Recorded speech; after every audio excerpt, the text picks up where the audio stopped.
Have you ever realized that certain items in your home just seem to occupy space, and yet you simply can't bring yourself to get rid of them?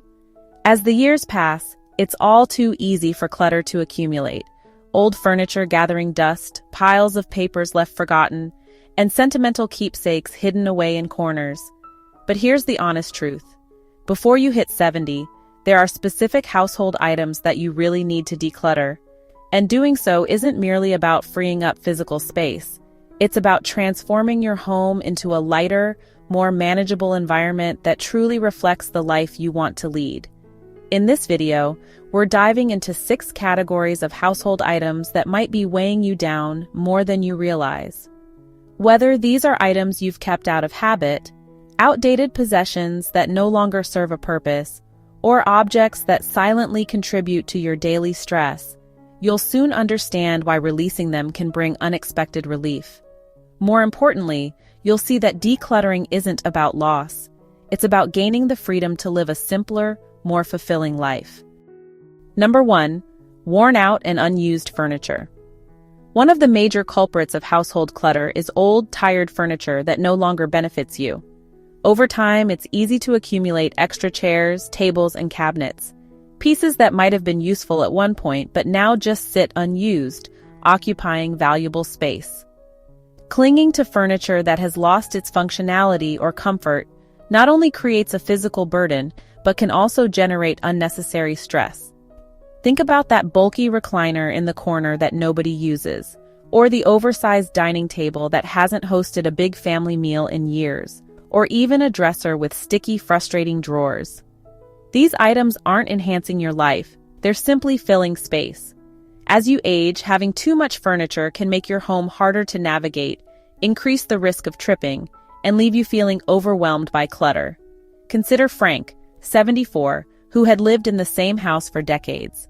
Over the years, he collected furniture, some inherited, some bought, some gifted by friends. What once made his home feel cozy eventually turned it into a maze of excess. It wasn't until his daughter casually mentioned that there were 5 chairs in his living room, with only 2 ever being used, that Frank realized it was time for a change. He began by tackling one room at a time, discarding the items that no longer had a purpose. The broken chair with the wobbly leg, the cumbersome coffee table that hindered his movement, and gradually he experienced an unexpected sense of relief. His home became more open, inviting, and far easier to live in. Remember, when furniture stops being useful, it only serves as extra weight. Ask yourself, when was the last time I actually used this? If you hesitate, it's likely time to let it go. Number 2, clothes you never wear. At some point, we all end up holding on to clothing that no longer fits our lifestyle. It might be a suit that hasn't fit in years, a dress once purchased for a special occasion but now gathering dust, or a collection of old t-shirts that simply remain untouched in your drawers.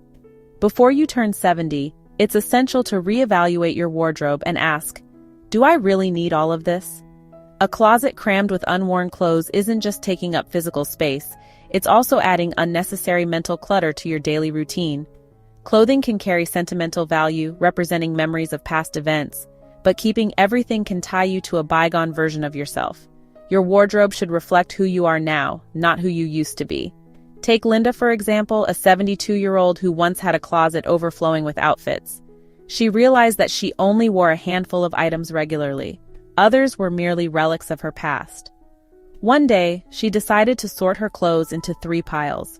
The items she loves and wears, those that no longer fit or feel comfortable, and a just-in-case pile. Although the last pile was the hardest to part with, she discovered that letting go of the excess brought clarity and space. In the end, her closet became easier to manage, and she found that she appreciated her wardrobe and herself so much more. Number 3. Expired medications and old toiletries. Another commonly overlooked source of clutter is your medicine cabinet and bathroom drawers, where expired medications and old toiletries accumulate over time. You might have bottles of pain relievers from years ago, half-finished prescription medications that you never completed, or skincare products that you purchased but never really liked. Before you know it, these items fill up your cabinets, taking up space and potentially even posing risks. Medications expire for a reason. Their effectiveness diminishes, and sometimes they even become harmful. Rather than holding on to old prescriptions just in case, it's best to consult with your doctor for a fresh, up-to-date supply. The same applies to toiletries. Products like lotions, sunscreens, and makeup have a shelf life, and using them past their prime can lead to skin irritation or infections. When you clear out your expired medications and outdated toiletries, you're not just tidying up. You're ensuring that everything you keep is both safe and truly useful. This step not only frees up space, but also simplifies your daily routine and reduces potential health risks. Number 4. Old papers, documents, and unused mail. Paper clutter is one of the most insidious types of household disorganization because it's so easy to overlook. Over the years, paper piles up on tables, in drawers, and even in boxes stored away just in case. This includes outdated bills, expired warranties, instruction manuals for appliances you no longer own, and piles of mail that never got sorted. Paper clutter isn't merely about physical space, it also creates mental stress. Imagine the frustration of having to sift through stacks of papers to find an important document. By the time you reach 70, it's crucial to take control of this clutter. Most of the paperwork you've held onto is no longer necessary, and letting it go can be incredibly liberating. Consider Barbara, 73, who once struggled with an overstuffed filing cabinet filled with decades-old documents. One day, when she couldn't locate an important insurance document, she decided it was time for a change. Sorting through her paperwork and discarding what was no longer needed not only reduced the clutter by more than half, but also cleared her mind.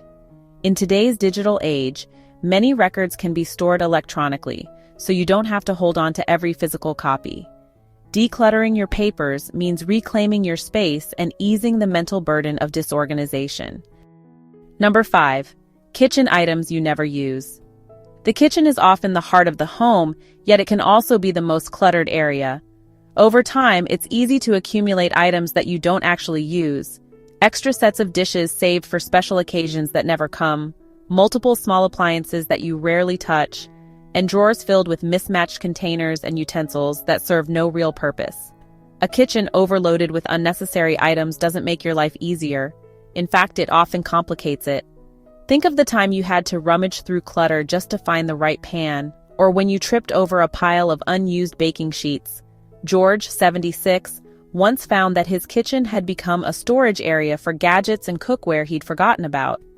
After a minor accident made him realize how chaotic his space had become, he decided to declutter his kitchen, one section at a time. He asked himself, "Do I really use this?" and removed duplicates, unused appliances, and items that only gathered dust. The result was a more functional, organized kitchen that made cooking and cleaning a breeze. Simplifying your kitchen not only frees up space, but also transforms it into a place that truly supports your daily life. Number 6. Sentimental items that no longer serve you. Sentimental items, old letters, cherished gifts, souvenirs from vacations, and boxes filled with memories can be the most difficult to let go of because they hold emotional significance. Yet, while these items remind us of important moments, they can also create physical and mental clutter when they accumulate excessively. It's important to consider whether these items continue to bring you joy, or if they're just taking up space. Often we hold on to these things out of guilt or the belief that letting go might erase a part of our past. However, memories don't reside in objects. They live in your heart.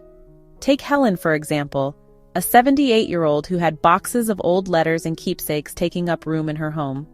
When she downsized to a smaller space, she realized she needed to be more selective. She kept a few truly meaningful items: her wedding album, a handful of letters from loved ones, and a small collection of souvenirs that brought her genuine joy, while letting go of the rest. By photographing the items she wanted to remember and donating those she no longer needed, Helen discovered that decluttering didn't mean forgetting the past. It meant making space for a lighter, more joyful present. Final thoughts. As we conclude, reflect on these 6 categories of clutter: worn-out furniture, clothes you never wear, expired medications and old toiletries, outdated papers and documents, unused kitchen items, and sentimental items that no longer serve you. Decluttering before you turn 70 isn't merely about creating more physical space. It's about crafting a home that feels lighter, more manageable, and more in tune with the life you desire to lead. Every item you let go of is not a loss, but a step toward simplicity, clarity, and peace of mind. What stood out to you the most? Which of these items do you see cluttering your own space? Perhaps you've already begun letting go of old furniture or cleared out unused papers, or maybe this video has given you a fresh perspective on sentimental items. Please leave a comment sharing one thing you learned today and how you plan to use it in your life. Your feedback is incredibly important. It motivates us to continue creating content that informs and inspires. If you found this video helpful, please like, subscribe, and share it with someone who might also benefit from a more organized, stress-free home. Thank you for watching, and I look forward to seeing you in the next video.